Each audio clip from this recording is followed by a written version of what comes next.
emails with every computer. Yeah, You just take out what you don't these need. days. What century we in? Yeah, 21st century. Hi, my name's Austin Mosier. I'm here to do an informative speech on snowboarding for Intro to Communication. So, snowboarding, it's my thing. I'm into it. I enjoy it. Basics. I'm about to get ready to snowboard. What kind of things am I going to need? Snowboard? Alright, yeah, I need the tool, right? The snowboard.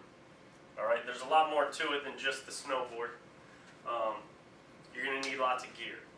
You're going in a winter weather situation. So, you're going to need snow pants.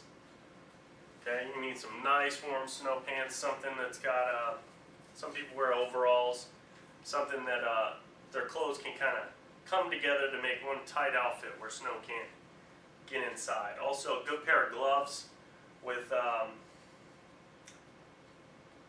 gauntlets, so you can cinch them and make sure no snow gets packed in your gloves. Also, a good hat, keep your head warm. Also, a helmet. Big. 20% of all injuries in snowboards happen from head injuries. Also, skiing or snowboarding goggles are good. They keep reduction of glare in the daytime against ice or, you know, the shine of the white from the snow. And also, if they're making snow, you won't have that constantly in your eyes. You'll be able to see where you're going. Make sure your boots fit right and you have a warm coat. Make sure that it's not too loose and it fits good and snug. Let's see, okay, just above the binding for the back foot, what was I talking about? Alright, so you're going to get a board, right? You got a board. You want it to come right around where your nose and your chin are. That's your size board. That's how you know it's good for you. Okay? If you're more of a heavy set person, you want to get a more rigid board. And if you're a smaller individual, you want to get one with more flex so you have more control. Also on that board, you want to probably have a stomp pad. It's a rubber pad in the center to allow you to keep your boot on it for friction. I'll get in that later once we start snowboarding. So first rule of thumb, you're going to say, what is my lead foot? Am I regular? Am I goofy? What does that mean? Okay, well, if you've ever been on tile with socks, think of whichever foot you're going to slide first. That's your lead foot, okay? If you skateboard, it's whatever foot you have on the board opposite the one you kick off. Don't get it mixed up with whatever foot you might slide into base on or something like that. Think of it as if you have your feet squared away and a friend pushes you, which one's in front? Okay? So once you figure out your lead foot, that's where everything's going to start. That's the direction you're going to most feel comfortably going down the hill, and that's the one that your entire bindings are going to be set to your board in the direction of. If you don't prefer your bindings be set by your lead foot, don't worry. You'll feel it out as you go down the slope. There's a couple different bindings. You got a strap binding, okay, and that's basic ratchets right across straps. You have a step-in binding where the back falls down, you slide your foot in, lift the back up, and you have click-in bindings where your boots actually have rollers and connect to the board. Okay, so there's different ways, different types. So let's say you got all your gear, you got all your board, and you're ready to ride. All right, first thing I would do is take a lesson. Now, majority of people pick up their own boarding techniques without ever seeking professional training. But to get the fundamentals, I would experience it through a lesson, through a trainer. That's probably the best way to do it, on a beginner slope, just to get used to it. It's not that difficult. You will find it tiring and sore on your backside majority of the time. But just know that with those fundamentals, you'll learn how to steer, stop, all the basics. So let's say you got your board, you got your foot in, you're gonna put your lead foot in, and you got the stump pad just to ride it to the lift, okay? One foot's always gonna be out while you're getting to the lift and getting off the lift. Because you don't wanna have both on the board and then you can't do anything, you fall off the lift.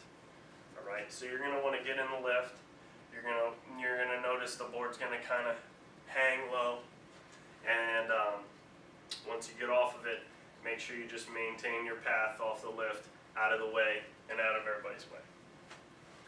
Once you get off, you're going to sit down, you're going to strap up your other binding, okay? You want to get it to where your board's perpendicular to the direction of the slope, so you can stop, sit, set up, and make sure you're not going down the hill before you'd like to. You got to maintain a stable stance. That's your first lesson, is you want to make sure that you have a stable stance as you're going down the slope. There are certain techniques with carving and board torque that you'll learn later on, but mainly all you have to know is heel and toe, and that will allow you to go in the direction to the left or to the right. And how to stop. You're going to want to go all the way heel to stop, or all the way toe to stop. So as long as you can take care of keeping a stable stance going straight, you learn the heel and the toe, and you learn how to stop, and you can control your speed based on your ability to stop, then you won't be out of control. So as you turn, you redistribute your weight from heel to toe on either side. It's easier said than done. It sounds easy, and when you watch X Games, it looks super easy, but it is not. Most people have the preference for one type over the other. Eventually, you'll learn how to use both heel and toe similar and the same. So you can also use your arms and torso to create torsion, so that you can allow yourself to transition from heel to toe. That's another technique. Don't overdo it, and learn how to stop effectively. Early on, it takes a lot of taking the heel edge and sitting down on your butt to get used to it. And you will fall at first, and go slow. But don't always go slow, because if you go slow too often, just like riding a bike, you're going to fall way more often than getting a little bit of speed and confidence going to learn the basic techniques. Stay on a beginner slope, keep out of people that are more advanced sway, and if you have little experience, you're more likely to be injured, probably because you tend to push your limits a little bit farther, a little bit too fast before you're really ready for it.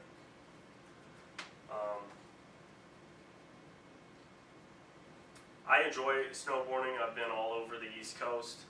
I haven't been anywhere in Canada. I'd like to go there, and I've been snowboarding ever since I was 14, and I really enjoy it, and I enjoy teaching people how to do it. I plan on showing my children this winter, and I hope you guys would go out there and give it a shot. Any questions? Hope I was passed out, alright. Sure. He's the best. He's a mess.